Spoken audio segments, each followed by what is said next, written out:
On to the podcast tonight.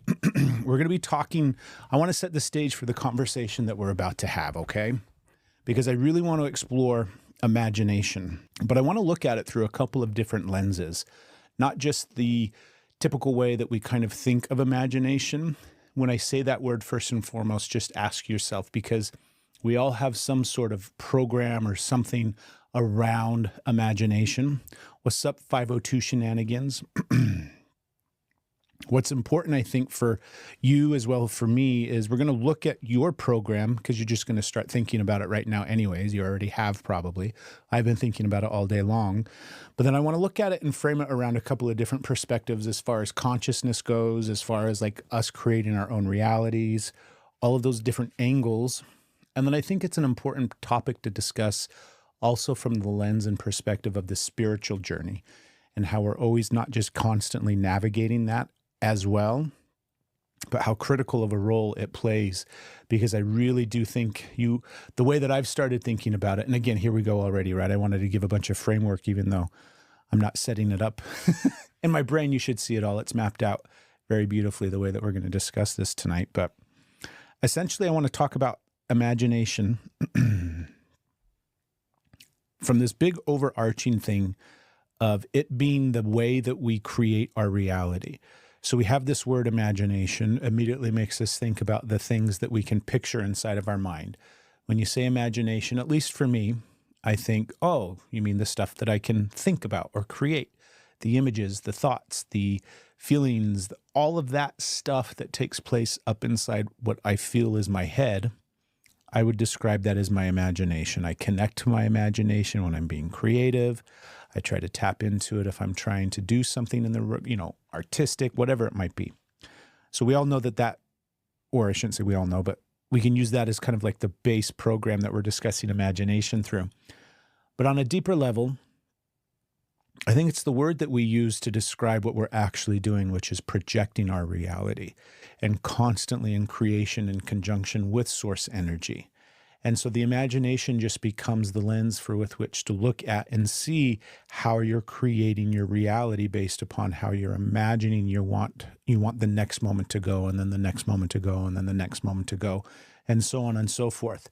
Just like we could sit here and slow down and relax and breathe in and imagine something all together, or you could slow down and relax and create an image of something in your mind's eye. The fact that you aren't necessarily physically going to that location, I don't believe has any bearing on whether or not that thing that you're picturing is any more real than the thing that you're picturing right now that you tell yourself is real. So it becomes a slippery slope in some regards. That's part of what we're going to talk about as well, is how can our imagination sometimes trip us up, not just in life, but also in the healing journey of what's real and what's not real. To be blunt, I think that's a really big question to ask. I'm always looking at that big overarching question of what's real and not real. But I do look at that question very clearly as well if I'm in the headspace, meaning if that's where my thought process is going, especially around the things that I'm imagining. If I'm thinking about them through the lens of, is that real or is that not real, then I'm completely out of the wrong space. That's one big thing that I want to bring up first and foremost is the duality of like, is this real or is this real? Or is this true or is this true? Like looking for a very clear yes or no answer to some of these questions. And by some of these questions, I mean all of these questions. They don't have clear yes and no answers, but when we try to force them into a clear yes or no, then it's very clear that we're in duality. We're in this part of the matrix and the part of our brain and part of the processing where we want things very, very clear and very, very easy to define and understand. And that's an important part of the journey to understand and recognize as well. However, imagination doesn't fit into a box. It's not easily definable. It is the thing that you're using to try to understand the thing, is another way to say it. So I do think that it's important to recognize that it is such an integral part of what we're doing at all times. And again, this is my belief system, right? You're listening to this and either take it or leave it. Let this invoke your imagination and creativity, or don't. But I do genuinely believe that I have the ability to imagine something right now. For example, this entire podcast, I've been imagining this podcast all day long, right up until the point where it was time to create this version of my reality right now. And I'm using the same imagination that I'll tap into in meditation, the same imagination that I'll use when I'm in dream states. It's all the same processor. It's all the same projector. That's another really good way to look at it and think about it. And I like to intellectualize things like that sometimes. It's almost like helping my little inner child, my little boy, understand it in another way. It's just the thing that's shooting the images up onto the screen. And whether I have my eyes open or my eyes closed, it's no different, except I'm programmed to believe that only what I can see with my eyes open is real. And that's another big thing that I think if you're stuck, and I shouldn't say stuck in a bad way, like some sort of internal judgment, but if you're believing the program that you have to be able to see it with your physical eyes in order for it to be real, then this podcast probably isn't for you. But if there's a part of you that's a little bit curious and maybe has thought this before and sees things without your eyes open, and sees and more importantly knows things that you can't necessarily see with your eyes, these are all things that led me down this path of being like, wait a minute. When it comes to me creating my reality, and I'm projecting all of it all of the time, it would make sense then that this little imagination projector brain thing that I got going on inside is probably doing it all of the time. Not just when I want to be in a creative mode or when I want to tap into my imagination. So it opens up a gateway in some sense to start exploring what that would look like if you started moving through your life, understanding maybe that what you're creating in your mind with your thoughts, all these things that create these emotions in you to feel, maybe get curious around using it to create the things that you would rather feel than the things that you don't want to feel. When I find myself projecting especially, and I'm saying projecting not in the sense that I said it a minute ago about the projection going on inside of your brain, but if I'm projecting my thoughts and my energy into the future rather than being in the present moment that I'm in, 99% of the time it's out of fear. Very rarely am I ever going to be doing that type of projection into the future out of excitement. Now, when it's leading up to exciting things, of course that happens, right? And that's the other really beautiful acknowledgement there. We have so many awareness points where the imagination turns on and wakes up and creates beautiful things that we then go get to experience. And yet somehow we believe that that process is only restricted to like negative things. Like I got to be very careful. If I focus on these negative, scary things, they're going to happen. And then sure shit, they end up happening. So all these little roadmaps and signs pointing to the idea that your imagination is so much more than what it necessarily has been made out to be.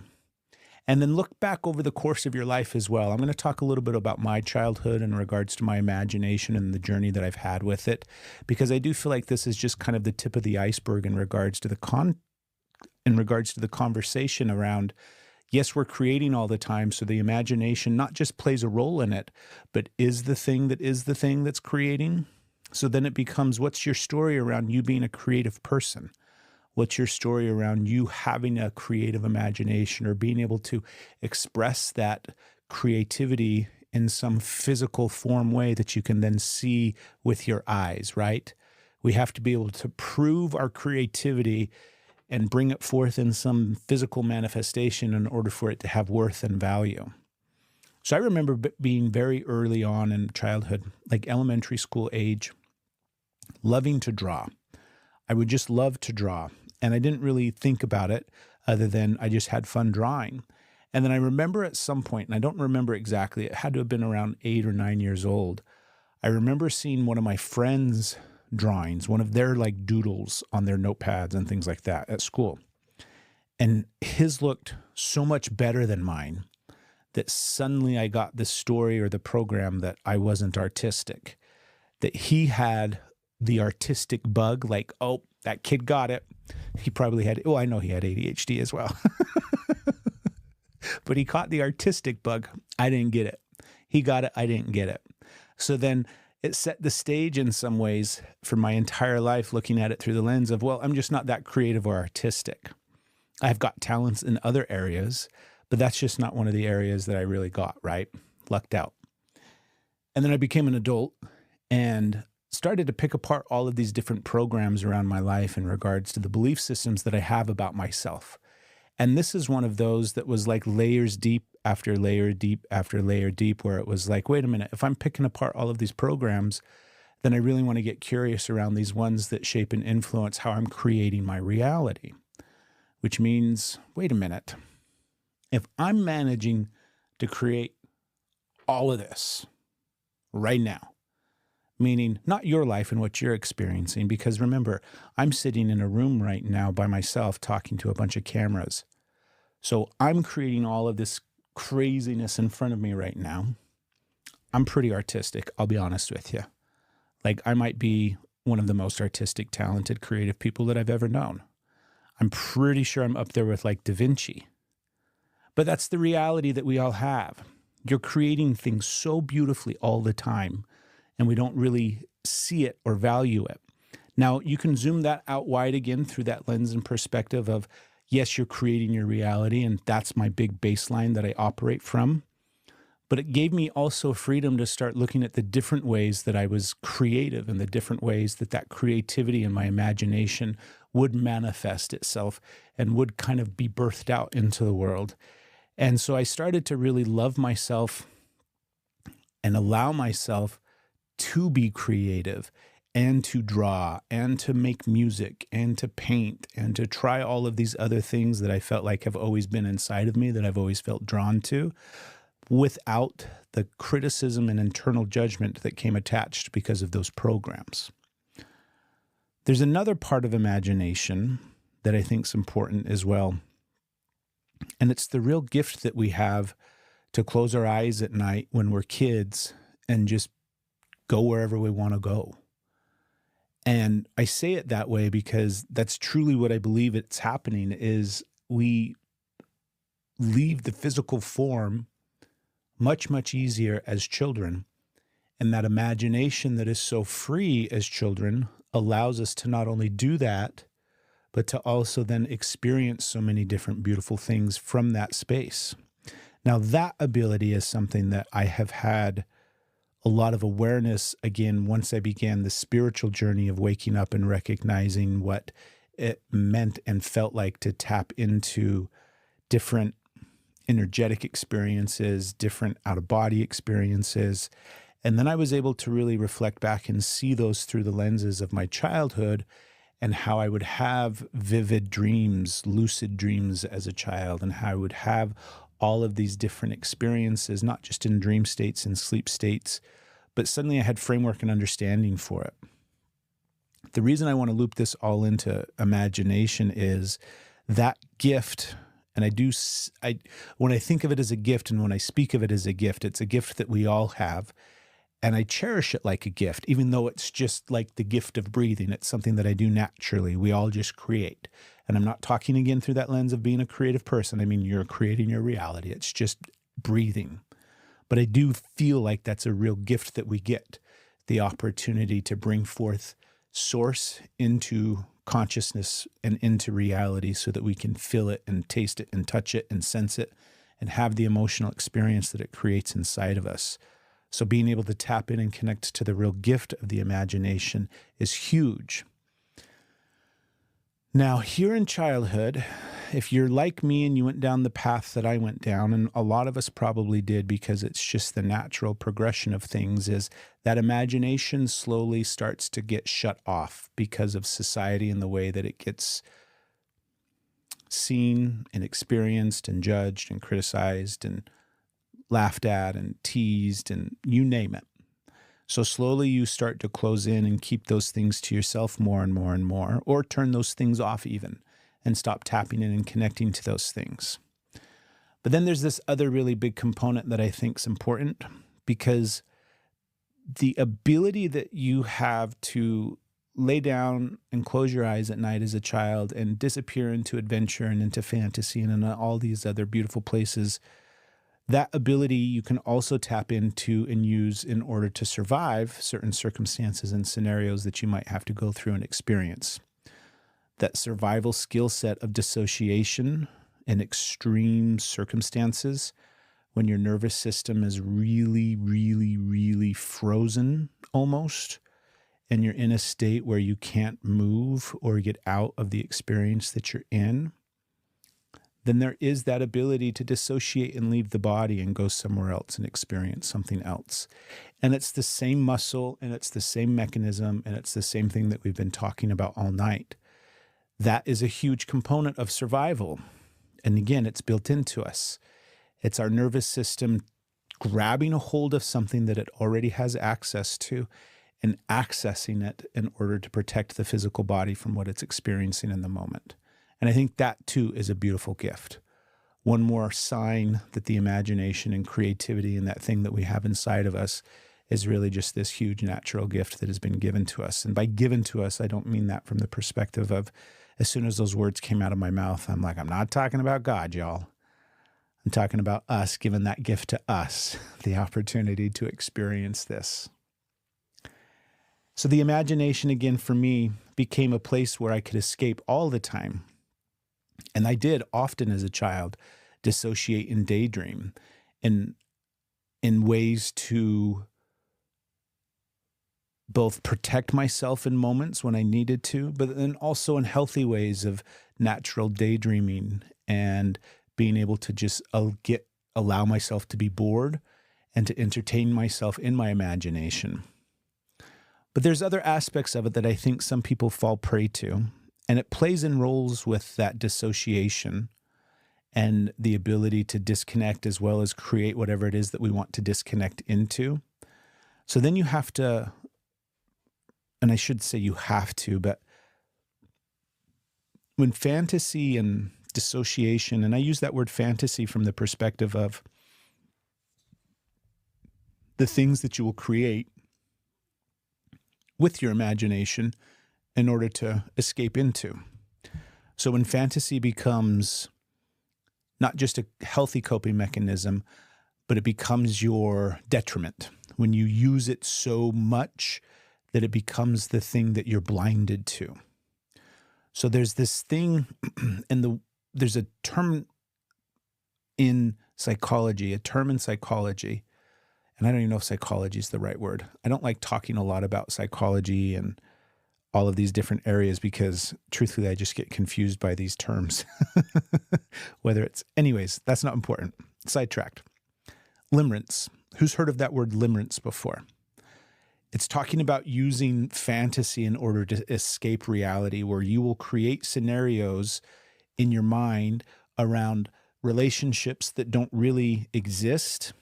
And it's not just in regards to like primary relationships or romantic relationships, even though that's definitely an area that gets massively focused on.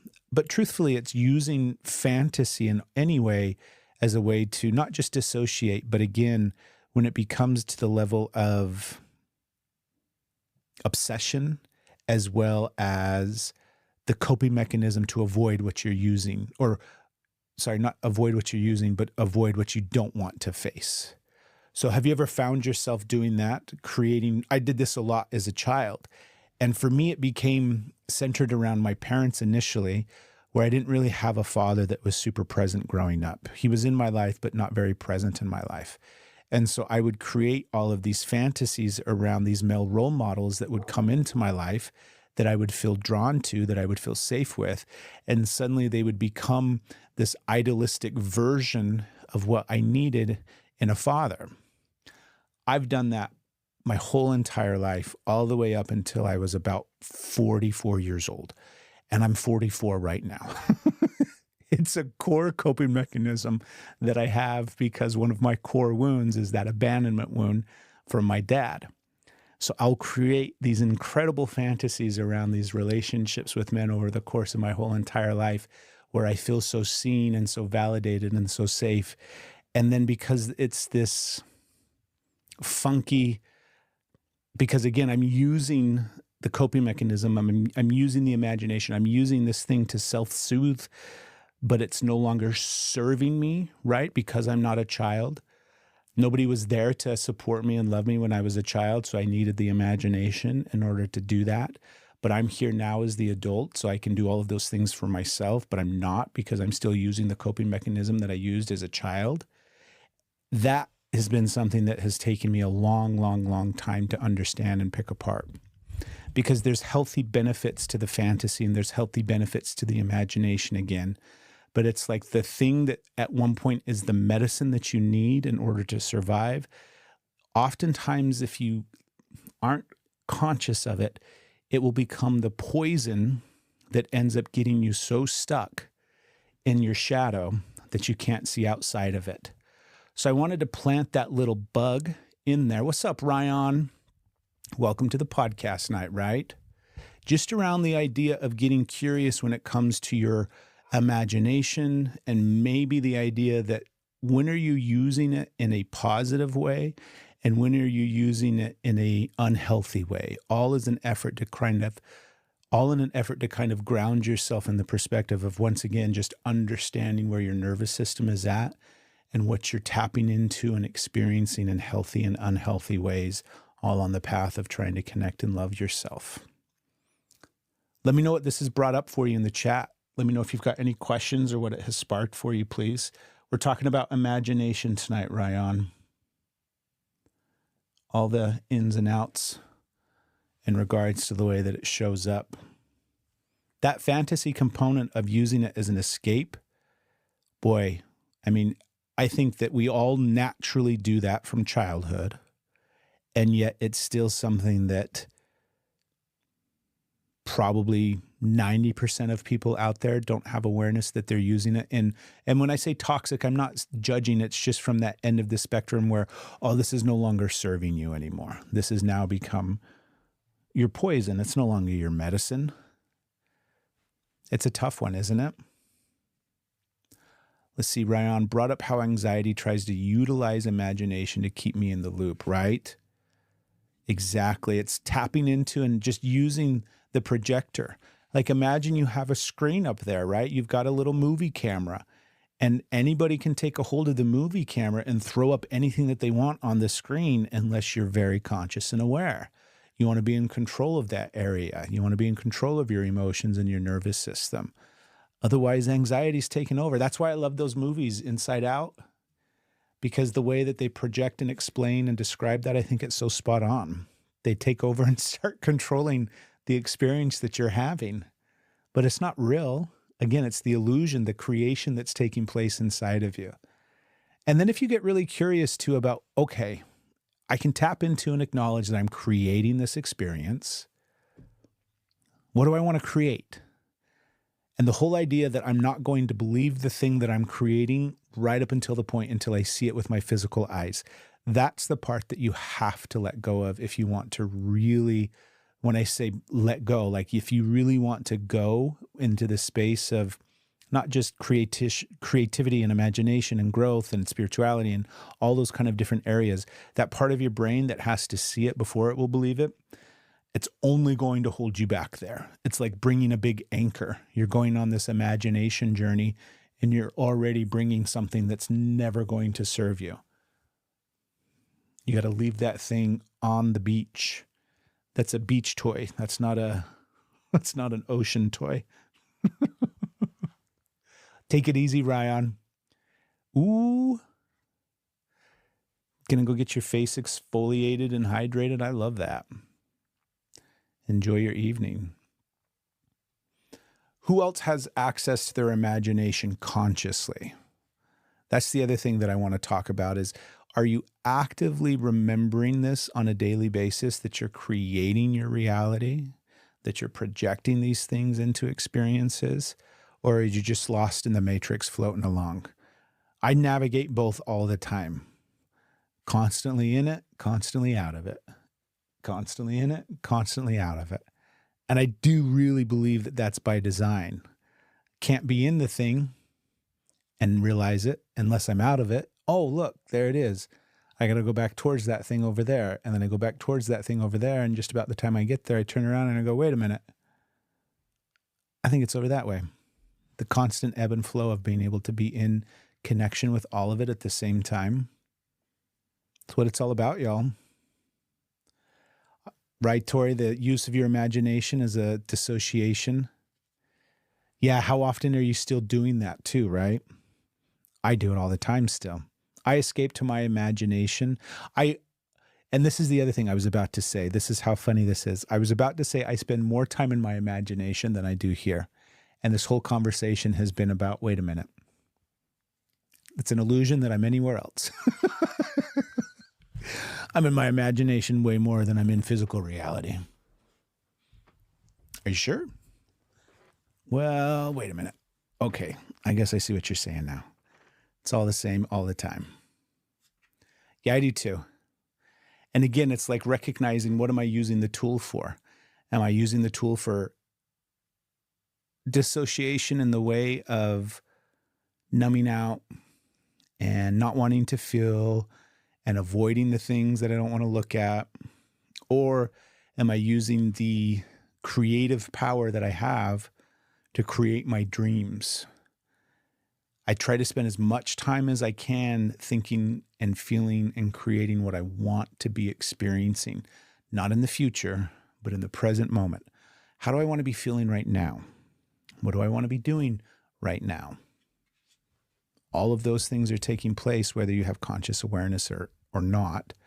The goal is, again, just to bring the constant. And constant, it's not constant. It's that conversation around ebb and flow. Letting it go, holding on to it, and letting it go back and forth at all times. What do we think, y'all? What else is this sparking up for you? How do we connect to our imagination more? So if you're on board with the idea, cool, I'm creating all the time. How do I bring awareness to it more? And how do I tap into it and use it in ways that I really want to? Meaning to create the reality that I want to create.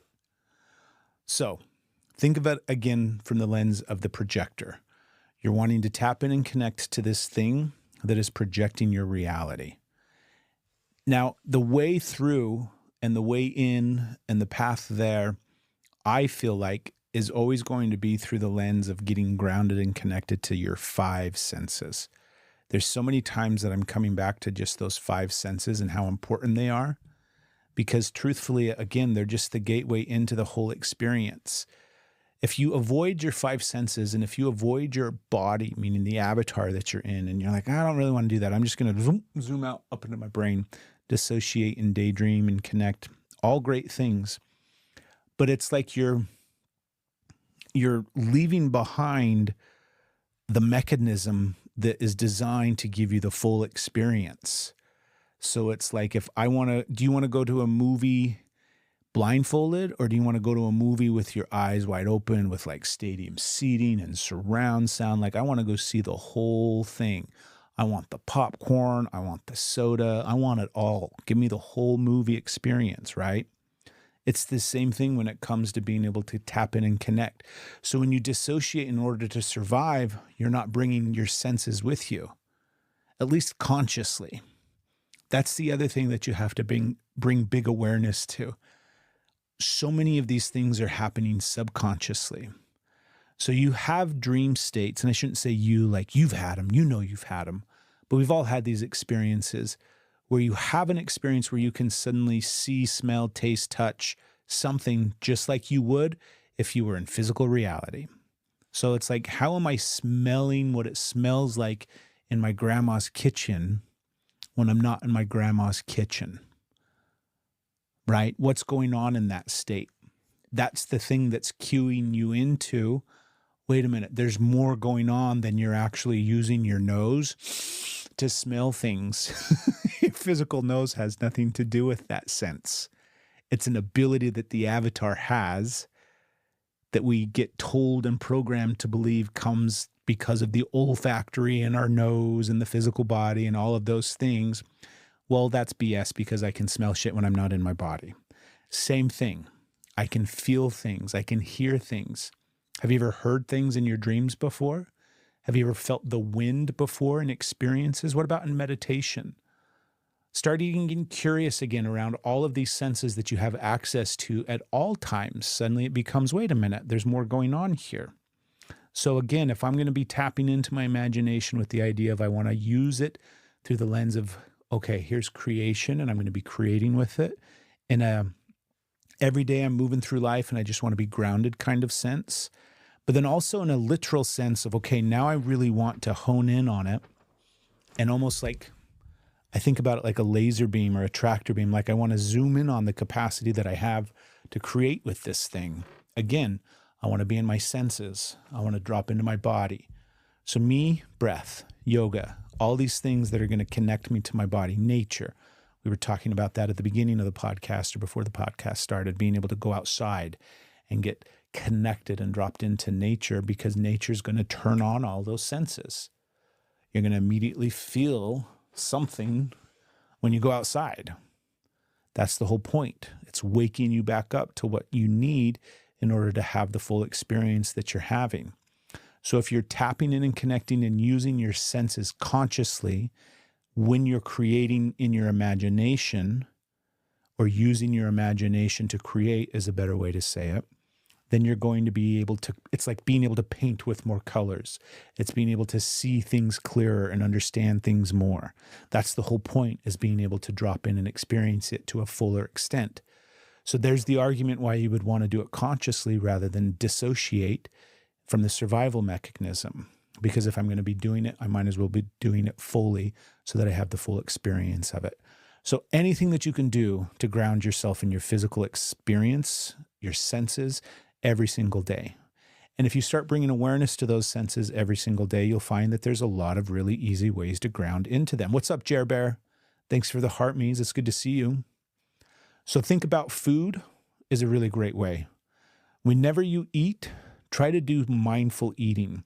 And you can have fun with this, where I want to see how much of my senses I can awaken when I'm eating. And even if you go deeper, if you're preparing your food and cooking, like I'm going to get off tonight when we're done with the podcast and go make some dinner.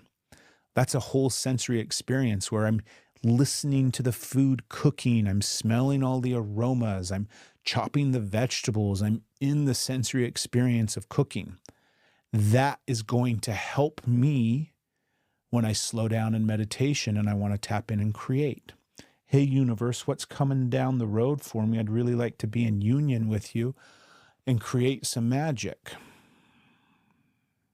Cool. I'm tapping into my imagination.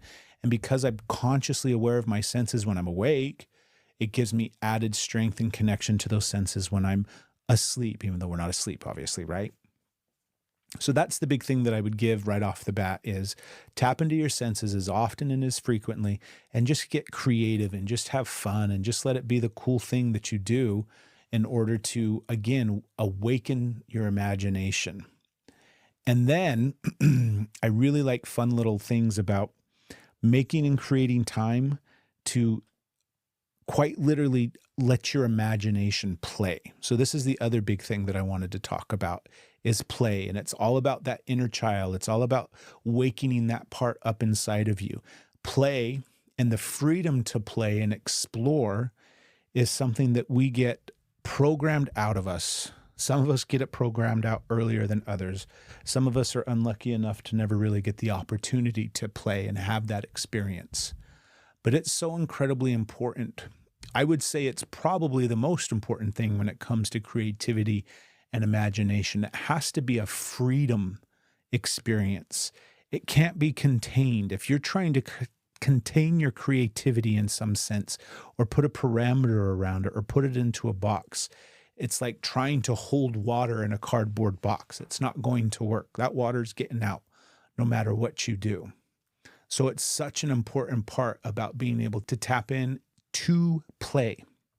So recently I went to the park with this intention. I'm going to share this practice with you as an invitation. I did a video of it. Some people have seen it. And the whole intention of this was an inner child journey and experience where I tapped in with my 6-year-old inner child. We went to the park, and the intention was we just did whatever I would have wanted to do when I was 6 years old, which meant I went to the park and I had to get really curious about what I would want to do if I was 6. And so my head started off thinking about, I remember what it was like when I was 6. And I was sitting up there on the side of this hill at this park, and I was just remembering what it was like when I was 6 years old to like go to the park. And I remember everything about going to the park. And suddenly all of those senses that I was talking about earlier came alive as I'm sitting there, and I'm remembering the way that the swings sounded. I'm remembering hearing kids playing. I'm remembering the heat of the slide going down this, like all of these massive waves of information rolling down the hills. A beautiful one, Tori, spinning around in circles. All of these things that I remember doing as a kid suddenly started coming back to me. So then I just got up and started running around this park, playing and doing all of these things that I loved doing as a kid. And along the way, I kept feeling this part of myself, my inner child, the 6-year-old version of me, here experiencing all of these things together simultaneously. And it was this beautiful, like I was there for over an hour just wandering around this park, playing and having such a good time, jumping off of things and climbing on things. And there was a pond there, so I got to throw rocks. I got to do all the things that I really liked doing when I was 6 years old. And by the end of it, I was worn out. I was tired. And I'm sitting back up on that same hill that I started at. And I was sitting there relaxed, really connected and really dropped in. And my emotions were really raw and just started bubbling up and flowing to the surface. And what ended up happening was it felt like in those moments that my 6-year-old, meaning that inner child part of me, suddenly was sitting there on the hill with me as the version that I am today. And because we had just got done hanging out for an hour, playing and having fun, this part of me just got to sit there and talk. And I started to hear them talk to me about things that they were feeling and things that they were going through and things that were coming up for them in their life. And I was able to sit with that part of myself and just give them, first and foremost, somebody to listen to them, somebody to hear them, and then there's somebody to just reiterate how safe they were and all the different things that I really also wanted to hear when I was that age. And I mean, halfway through this thing, I'm bawling and just having this massive experience of release as well as added clarity around some of the things that I was feeling but didn't have the ability to communicate as that 6-year-old version of myself. So it became this massively beautiful healing experience that I'm inviting you on. Set some time to go do whatever that is, whether it's going to a park or find something that you really enjoyed doing as a child, and then go do it. If it's painting, paint. If it's drawing, if it's singing, if it's dancing, if it's going outside, whatever those things are, you have to not find time, but make the time, create the time to tap in and connect to those parts of yourself when play was just simply play. Making mud pies is perfect. All Prism says I was glowing after. I was on cloud 9. It was a beautiful experience. But those are my big 2 cents right there. You got to get into your body, and then you got to allow yourself to play. And I believe those 2 things, and if those 2 things became your focus, imagination is just going to be dancing with you everywhere that you go. It's going to be hard to not have your imagination popping on. And this is kind of what happens when you say, like when I say your imagination's going to be lighting up and turning on and waking up. So what that feels like is suddenly the ideas that come to you for your life and what you're going through and experiencing are less about solving the day in and day out problems, but more about experiencing your life through the lens of like, oh, possibility, clarity, deeper understanding of things.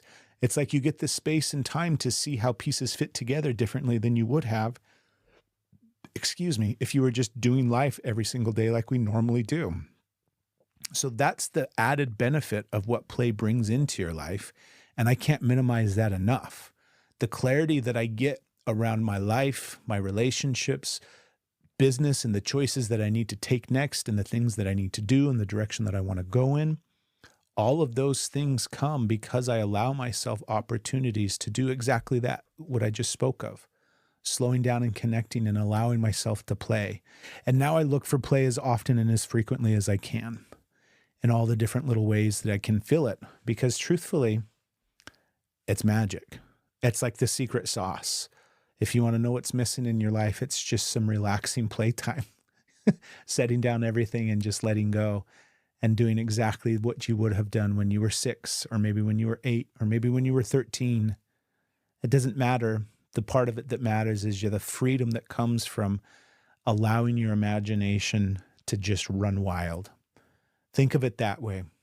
It's a beautiful way to envision it. You're giving your imagination and that creative part inside of you that is creating everything anyways, you're giving it permission to go do whatever it wants to do. And when you give yourself permission to go do whatever you want to do, you'll find that you'll be drawn to the things that you really want to do. And that's when life just gets absolutely beautiful. So I enjoyed this conversation, everybody. This was a nice, fun one about imagination. I hope it gave you some stuff to think about and ponder. I appreciate everybody that was hanging out here in the chat with us tonight. If you missed this, we do these solo episodes of the podcast live on TikTok. So if you haven't yet, please come follow me there. You can find all of this information out at the website, blueflower.love. You can also book sessions with me there if you're interested. The last thing that I want to mention about the website too is the Deep Blue Wave community. If you haven't joined yet, you get 2 weeks for free, by the way, when you first join, and then it's only $11 a month. So it's a really great deal. And inside the community, you're going to get access to monthly breathwork sessions, weekly calls where we're dropping in and slowing down and creating an environment for you to be seen on your healing journey. That's a massive part that gets missed oftentimes. We need to be witnessed on the path of healing. You need to be validated for the experiences that you're having. That's a big part of what got missed in childhood, was we had to survive and do all of these things by ourselves. And so to heal that, we've got to create these safe spaces in order to come together. And that's what the Deep Blue Wave is all about. So come join, come hang out. It's free to sign up. And then it's only $11 a month, and there's a great community in there. So hoping to see you on there soon. Subscribe to the podcast. Come hang out with us on TikTok. I think that's it. I don't think I'm missing in everything. Take it easy, Nelly. Thanks for being here. Thank you, Mira, Tori, Prism. You have a lovely day as well, Nelly. Tomorrow night, remember, 6:30 p.m. for the breath work. Yes, thank you, Prism. You're so welcome. Go subscribe to wherever you're listening to this podcast, everybody, and share it. Send this out, please. Help it grow and expand. Oh, yeah, and then the sponsors. Wooly, save yourself some dough. I'm going to bounce, everybody. Go make some dinner. Have a beautiful, wonderful evening, and we'll talk to everybody later. Thanks for watching the podcast, and if you haven't yet, please click that notification button up top, as well as subscribe so that you hear every new episode as soon as it comes out. And while you're at it, check out some of these previous episodes right here. Come join the conversation. We record the podcast live every Friday on TikTok. Thanks again for listening. We'll see you on the next episode.